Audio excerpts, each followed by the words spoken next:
الحمد لله وحده والصلاة والسلام على من لا نبي بعده ولا ليال وحين خطبتي هورا سو قادني التوبة إلى الله وحده إلهي حقيسا إن لو لابتو أو لا توبت كينو ومالمه دوام عاصدين قلي إلهي وغفور الرحيم حقيسا لوغا نقدو لغا لابتو waxaa khudbadeena labaadna aan ku soo qaadanayaa maadaama jimcahani uu yahay jimcihii ugu dambeeyay ka horeeyay doorashada macnaha jimcayaasha dambe waa doorashada dabadood laakiin kani waa ka ugu dambeeyay doorashada ka hor aynu galayno waayo waxa lagu wadaa inay maalinta isniinta noqoto maalinta doorashada iyo cod bixintu waxa markaa aad iyo aad muhiim u ah iyadoo culimadu manaabirta kala duwan in fara badan fariima ay mujtamaca iyo maamulka iyo dawladaba u direen haddana gabagabada dardaaran yacni waxa weeyaan muhiima inaynu diro walaalayaal waxa wasiyada iyo dardaarankaygu uu ku wajahan yahay 6 qaybood oo ka mid ah qaybaha ugu muhiimsan mujtamaceenna waxa ugu horeeya madaxweynaheena hadda xilka haya xafidahullah waxa ku xiga madaxweynaha mustaqbalka ee xilka qaban doona insha Allah ka uu noqdaba waxa ku xiga al-lajna al-intikhabiyya gudida doorashada ama komishanka doorashooyinka waxa ku xiga al-murashahun waxa weeyaan madaxda u tartamaya ee u sharaxan xilka loo tartamayo waxa ku xiga ciidankeena kala duwan iyo hay'adka nabadgelyada waxa ugu dambeeya waa guud ahaan shacabka oo inta badan ah waxa ugu horeeya walaalayaal madaxweynaheena hadda xilka haya Ahmed Maxamed Maxamuud Siilaanyo xafidahullah madaxweynaheenaas xilka sii sagootiyaya waxaynu ku sagootiyeynaa duco iyo dardaaran iyo mahadnaq waxa jirta dhibaato dimuqraadiyadu ina baday dimuqraadiyada baatilka ah waxyaabaha ina baday ee aynu ka soo waaqsan laanahay waxa kamid ah dadka inay muraayad madow u xidhay oo xumaanta iyo dhaliisha mooye wanaaga iyo khayrka aan la arkaynba waa xeerka dimuqraadiyada in qofku naftiisa u nabadgeli waayo oo ubadkiisa iyo ooridiisa u nabadgeli waayo oo laga yaabo ninka xilka haya ilaa ooridiisa iyo gurigiisa gudihiisa in laga hadlo oo warbaahintu ay qorto la yiraahdo waa dimuqraadiyada iska daaya laakiin sharcigeena sharafta mudan ee ay tahay inaynu ku faano waxa uu muujiyaa wanaaga waxaan u asturaa xumaanta qofka galana wuu uga nasteexeeyaa waajibka markaa marxaladan munaasabkii waxa uu yahay in madaxweynaheennii muddada xilka soo hayay allaha dhowree wixii wanaag iyo khayr u sameeyey inaynu uga mahadnaqno kuna ammaano una ducayno wuxuu ku gafayna aynu ilaahay u weydiina alla inuu ka dhaafo ilaa waa bashar oo uu gafayaa kamaal iyo dhammaystiranna cidina ma leh walaalayaal nabi muxamed sala allahu calayhi wasalam wuxuu yidhi laa yashkuru allaha man laa yashkuri innaas ilaahay ma mahadiyo ruuxa dadku wanaagga ay galaan aan uga mahadniqin waxa munaasab ah oo sharcigeena sharafta badan ina amray dadka wanaagga iyo khayrka in looga mahadnaqo laguna dhiiri geliyo waxay ka gaabiyaana looga nasteexeeyo laguna garab galo siday u sixi lahaayeen laakiin qofka kale inuu lugta iskaga maro oo dabro ama waxa weeyaan dhibaato ku rido ma aha sifada sharciga ee diinteena qiimaha badan aynu ka dhaxalay madaxweynaheena waxaynu ugu mahadnaqaynaa inagoo xadiidka nabiga ku dhaqmayna intuu xilka hayay wuxuu wanaag sameeyey hadday diin tahay iyo hadday duunyo tahayba waxa ugu horeeya diinta wallaahi qur'aanka hiilintuu u hiiliye mooye wax kaleba haddaan la soo qaadin iyadaa kaafiyo ku filan inay u shafaaco qaado oo loogu mahadnaqo idaacadda qur'aanka kariimka ah ee isagu uu aasaasay ee 24 saacadood idaacadaheenna iyo tukaamadeenna iyo guryaheenna ka shidani ma fududa waa wax weyn oo culus hiil iyo wanaagna waa qur'aanka tartanka musaabaqada qur'aanka ee madaxweynaha magaciisa lagu aasaasay ee jawaa'iska ugu qiimaha badan lagu bixiyaa wax fudud ma ahe waa wax weyn oo mahadnaq mudan waxyaabaha kale khayr u qabtay ee adduunyo ku saabsanina waa wax muhiim oo mudan in lagu dhiiri geliyo waxaynu leenahay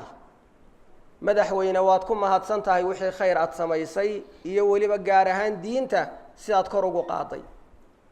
madaxtooyada waxa ka muuqda shicaarka iyo raadka diinta oo jumcada iyo jamaacaadka waa lagu oogaa culimada albaabadiisu way u furan yihiin oo mar wal oo nasiixo doonaan toos bay ugu tagaan oo ula taliyaan waa sharaf iyo wanaag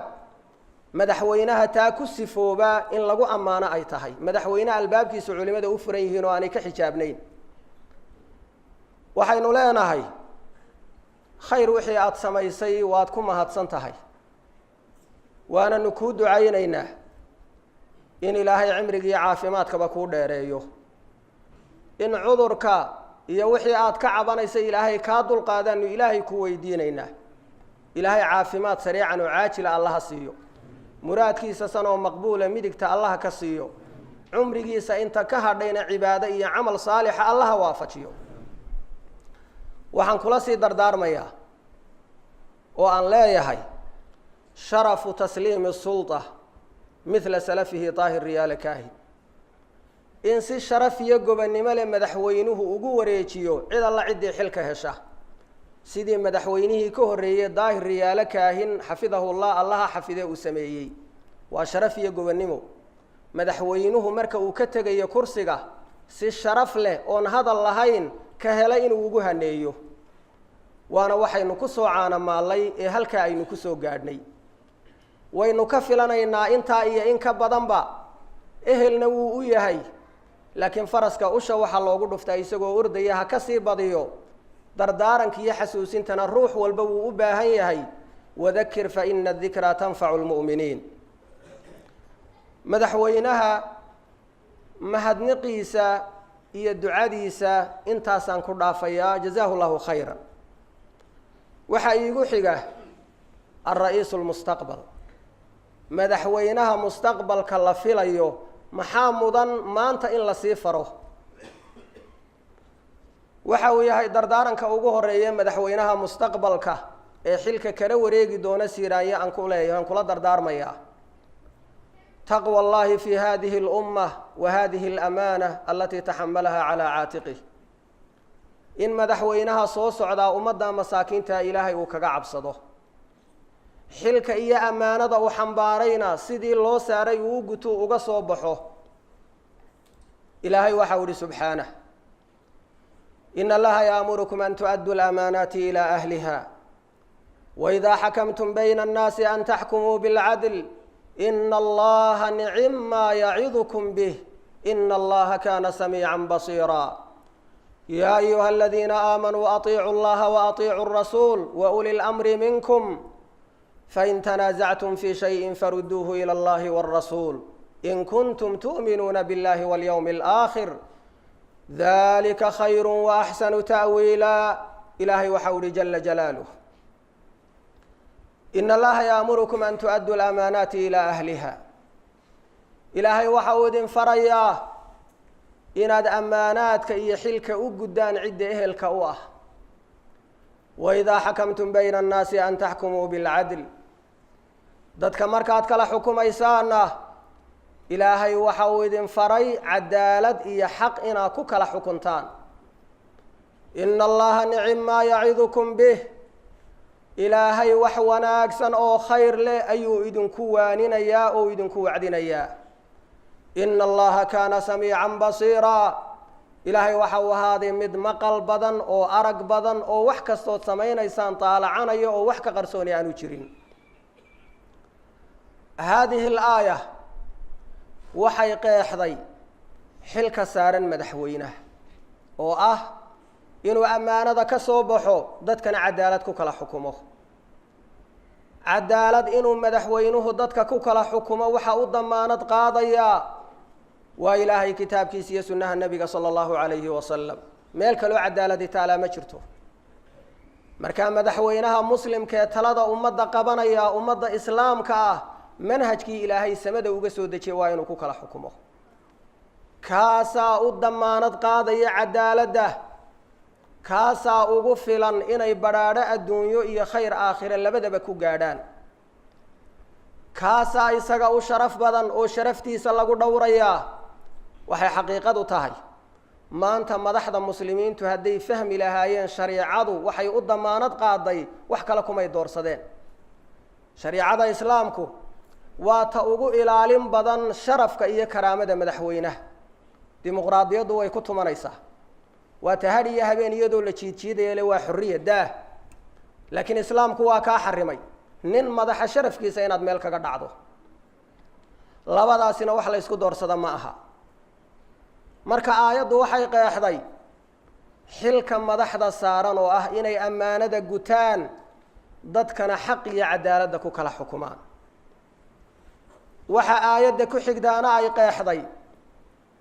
haddii madaxda xilkaasi uu saaran yahay mujtamacana xilka saarani waa maxay waa kan yaa ayuha aladiina aamanuu atiicu llaha wa atiicu rasuula wa uli lamri minkum shariicadeenna islaamku waa shariico mutawaasin oo isku dheeli tiran oon dhinacna u dheeliyey haddii la yidhi madaxda xaqooda ilaaliya waxaan u jeedaa haddii madaxda la yidhi xaqii raciyada iyo shacabka ilaaliya oo u cadaalad fala oo ha dulmiina madaxdiina waxaa la yidhi xaqooda ilaaliya oo ha ku xadgudbina oo ilaahay waxa uu yidhi kuwa mu'miniinta iimaanka laga helayo ilaahay ateeca rasuulkiisana ateeca wa ulil amri minkum kuwa talada iyo amarka u saaxiibka ee idinka midana ateeca waa ayo waa al-umaraa'u waalxukaam waxaa culimada tafsiirku ay ku fasireen ulul amriga madaxda muslimiinta u talinaysa oo arrinka adduunye ee ummadda gacanta ku haya iyo culimada ummadda diinta u haysa oo arrinkii diineed iyo hoggaanka diinta gacanta ugu haya waxaa ulul amri lagu fasiray labada oo qolona ay hayso hawshii iyo maamulkii diinta qolona maamulkii adduunyada iyo siyaasadda haddaba haadihi alaaya waxay qeexday inay waajib ku tahay mujtamaca muslimiinta madaxdooda inay khayrka ku ateecaan inaanay af iyo adintoona ku bixin haddaba madaxda muslimiinta waxaynu leenahay weliba madaxweynaha mustaqbalka ee soo socda annaku haddaanu culimadii nahay haddaanu mujtamaca intiisii kala nahay xaqiinnii waanu garannay waananu idiin fulinaynaa oo intaa ummadda waxaanu ku leenahay mimbarkii laysa soo taagaba war madaxdiinna ka dambeeya kuwii madaxda ku baxay cidhib xumadoodu halkay ku dambaysa waynu arkaynaa waddamadii carbeed aaway ee athawra alrabiicu alcarabi lahaa way baaba-een gaalaa siday doonto ka yeeshay ummadna haddii fawdo iyo fitno lagu soo dhex tuuro markaasaa tale iyo ammaan ugu dambaynaysa meel kaleba ha aadina wataa muqdisho maxaa haysta waa fawdo iyo maamul la-aan dad ajaaniba iyo ummad kalaa xilka u haysa haddaba madaxda muslimiinta waxaan leenahay war annaku xaqiinnii garannay oo ummadda waana kaa kule ha ku bixina af ahaan ha ugu bixina oo ma bannaano manaabirta madaxda in laga ceebeeyo adin iyo gacan ahaan ha ugu bixina oo in lala dagaalamo hadal wax ka weyn lala qaabilo ma bannaano waa xaaraan shareecadeenna islaamkana kuma bannaana laakiin haddii xaqiinnii la gartay xaqa ummadda idinkuna garta xaqaanu idinku leenahay waxa weeyi inaad cadaaladda iyo kitaabka alle nagu hoggaamisaan waxa weeyaan madaxdu aad bay u jeceshahay aayadda maqalkeeda wa atiicu llaha wa atiicu rasuula wa uli lamri minkum waana sax oo idinma diidanin laakiin waxaan idin leeyahay aayadda ka horeysana akhriya ina allaha yaamurukum an tu'addu lamaanaati ilaa ahliha waidaa xakamtum bayna annaasi an taxkumuu bilcadl ina allaha nicima yacidukum bih ina allaha kaana samiican basiira aayaddaas aayadda ku xigtaana waxa weeyaan yaa ayuha aladiina aamanuu atiicu llaha wa atiicu rasuul wa uli lamri minkum dee diintu waxay u baahan tahay in la wada dhaqan geliyo oo madaxdana laga dambeeyo on lagu bixin madaxduna ummadooda xaqa iyo cadaaladda ay ku hogaamiyaan walaalayaal ilaahay waxau uhi fain tanaasactum fii shayin faruduuhu ila allahi wاrasuul haddaad shay ku doodaan ilaahay iyo rasuulkiisa u celiya lama odhan xeer beegtida iyo qawaaniinta wadciga iyo dasaatiirta ay dadku qorteen lama odhan waxaad isku qabataan ee isku khilaaftaan alle iyo rasuulkiisa u celiya weliba waxa lagu xidhay in kuntum tu'minuuna biاllaahi walyowmi alaakhir haddaad ilaahay iyo maalinta dambe aada rumaysan tihiin oo mu'miniin dhaba aad tihiin waxaa lagu gebagabeeyey oo lagu gunaanaday dalika khayru wa axsanu ta'wiila in ilaahay xaggiisa aada iskula noqotaan ayaa idin khayr badan cidhibtiina dambena u wanaag badan alle iyo rasuulkiisu inay marjic idin noqdaan iyo halkaa u noqonaysaan markaa wax isku qabataan ee ku kala baxaysaan walaalayaal dardaaranada madaxweynaha mustaqbalka raciyadaada u naxariiso oo cadaalad ku dhaq oo hadday shaqo abuur tahay iyo hadday shaqaalaysiin tahay waxa dadka lagu qiimeynayaa kartidooda ha noqoto laakiin yay noqon ka wasiirku uu wado ama suldaanku uu wado ama odaygu uu hogaaminayo waayo taasi waa cadaalad darro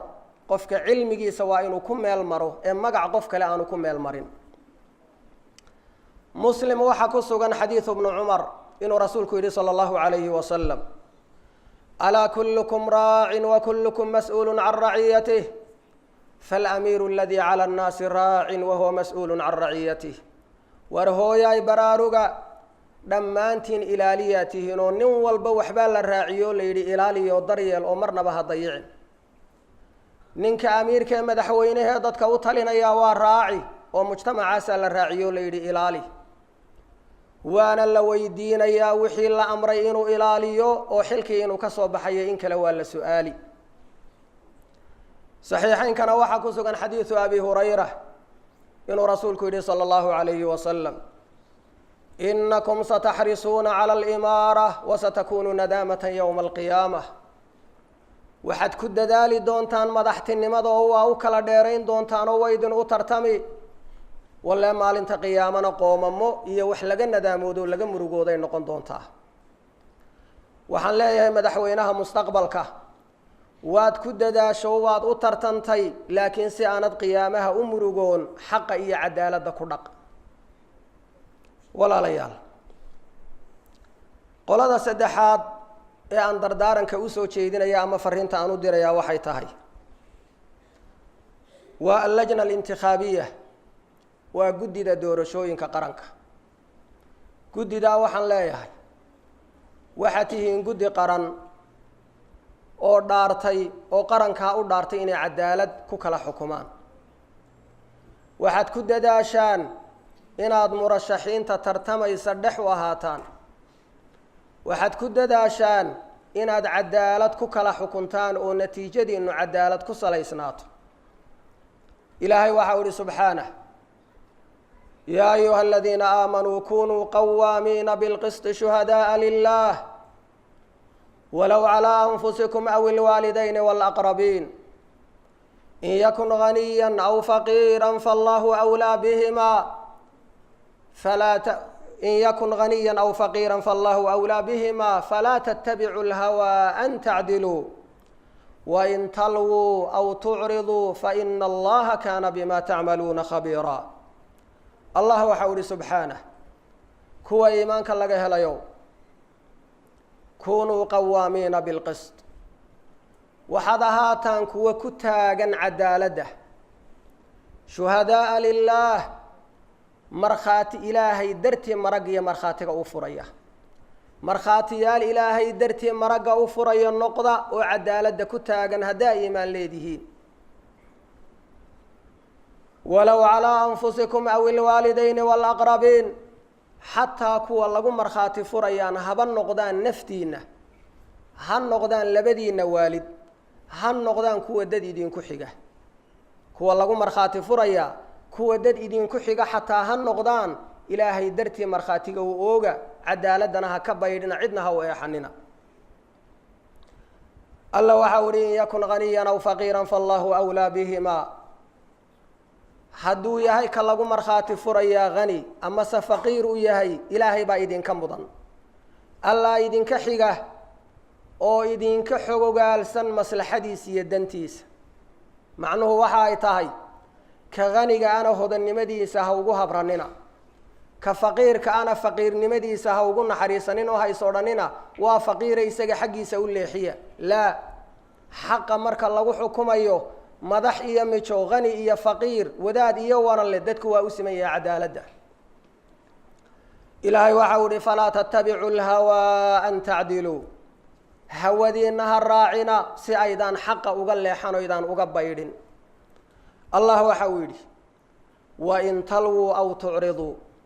haddaad markhaatiga leexisaan oo wejiguu lahaa aad ka dudaan ama se aad kaba jeedsataan oo markhaatigii iska badaysaan fa ina allaha kaana bimaa tacmaluuna khabiiraa ilaahay tabaaraka wa tacaala waxaad samaynaysaan waa og yahay xogogaal baanu u yahay mar hadduu og yahu arkayana dee waxaad mudateen buu idin marinayaa weeyaan macnuhu walaalayaal waxaan leeyahay markaa guddida doorashooyinka anoo aayaddaa qur'aanka idin xasuusinaya ku dadaala cadaaladda iyo xaqsoorka ku dadaala oo ku kala xukuma murashaxiinta madaxtinimada u tartamayana waxaan leeyahay madaxda u tartamaya inay xilka qabtaan waxaan kula dardaarmayaa qabuulu natiija wixii guddida doorashooyinka qaranka ka soo baxa iimaansada ku qanca yaan la arkin hadhow midkiin oo ku hadlaya waxyaabaha hadda afrika laga bartay ee lagu hadaaqayo waa laygaga shubtay waa layga qaatay ka digtoonaada waxaan sidaa u leeyahay guddida qaranku way dhaarteen kalsooni baa siiseen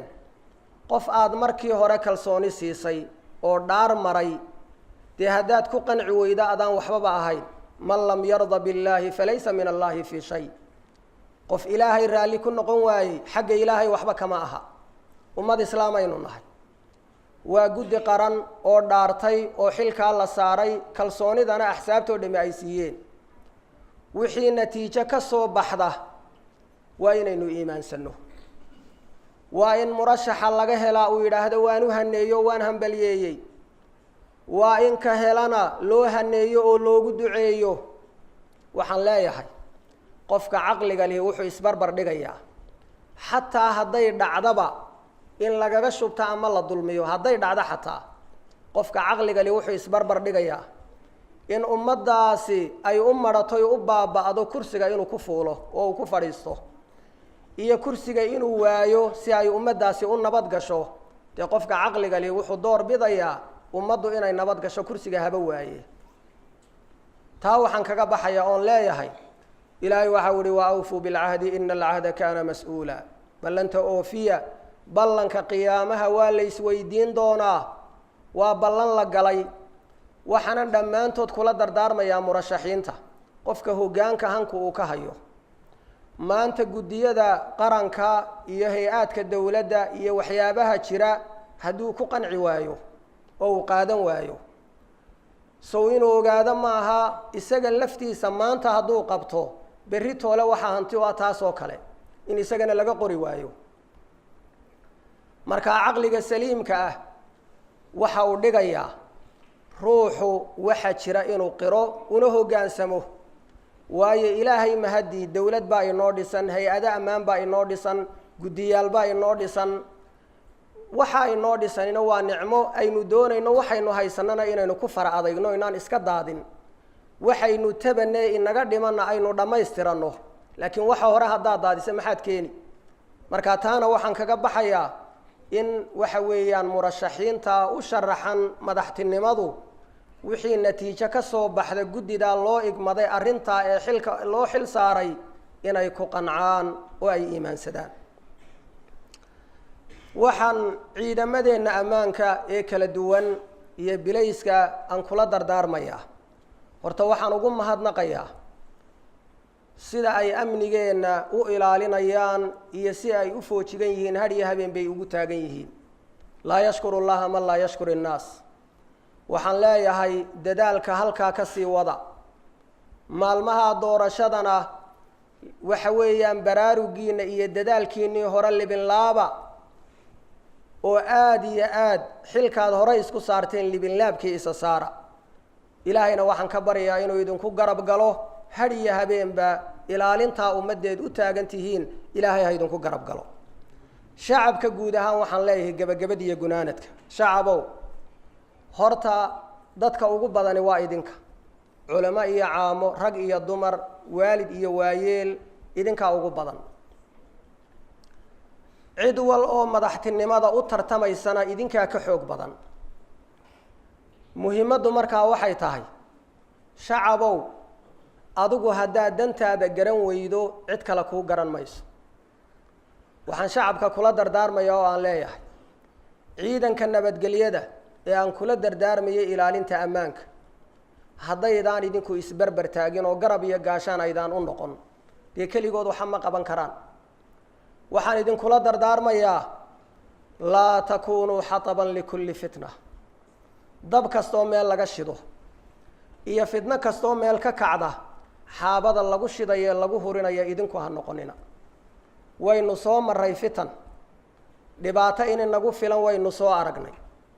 waxaan idinkula dardaarmayaa dib dambaysa inaynaan fitno ugu dhaga nuglaan ka inoogu baaqa ee durbaan colaadeed inoo tumana inaynu waa beentaan idhaahno inu gacanta iska qabanno inaynaan cidna ku gacan siin dulmi iyo dembi iyo dagaal in ilaalinta ammaanka Somaliland ku naaloonayso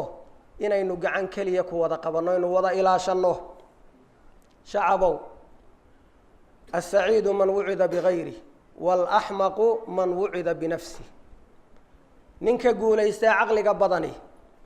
waa ka cid kale lagu waaniye cid kale wax ku dhacday kuwaana qaatay ku wax qaata ninka axmaqee wax magarataduna waa ka isaga markay ka dul yeedho uun baraarugee wax gartay naftiisa lagu waaniyo waxaan idin leeyahay waxaad kuwaana qaadataan hareerihiina waxa ka dhacaya fa'tabiruu yaa ulil absaar xamar idinkama foga waxa ka dhacaya kuwaana qaato ku cibro qaata waxaad haysataan qiimihiisa iyo qadarkiisa garta ku fara adayga faa'iidada alla idin siiyey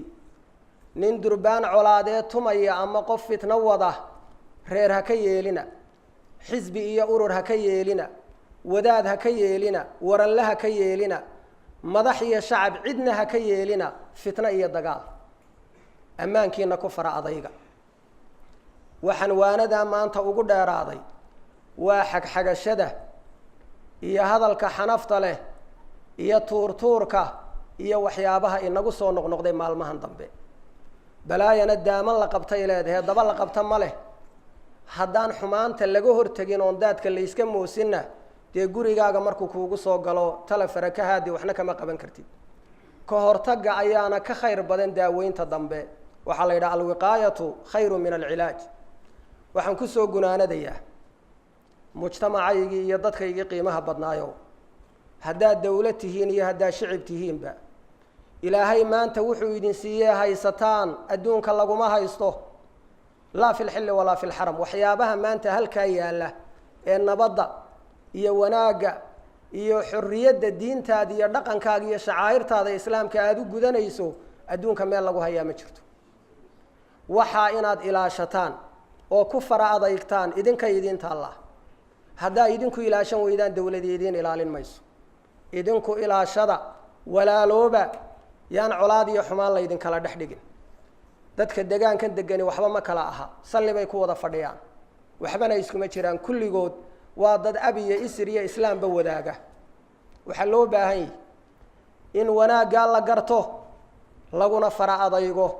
gacmahana aynu isku qabsanno inaynu arrintaa iyo amnigaa ilaashanno rabbanaa aatinaa fi ddunyaa xasana وفي الآخرة حسنة وقنا عذاب النار اللهم انصر الإسلام والمسلمين وأذل الشرك والمشركين وأهلك الكفرة والملحدين أعداءك أعداء دينك يا رب العالمين اللهم ول أمورنا خيارنا ولا تول أمورنا شرارنا واجعل ولايتنا في من خافك واتقاك واتبع رضاك برحمتك يا أرحم الراحمين. اللهم ول أمورنا خيارنا، اللهم ول أمورنا خيارنا، اللهم ول أمورنا خيارنا ولا تول أمورنا شرارنا، واجعل ولايتنا في من خافك واتقاك واتبع رضاك برحمتك يا أرحم الراحمين. وصلى اللهم وسلم على نبينا محمد وعلى آله وصحبه وسلم والحمد لله.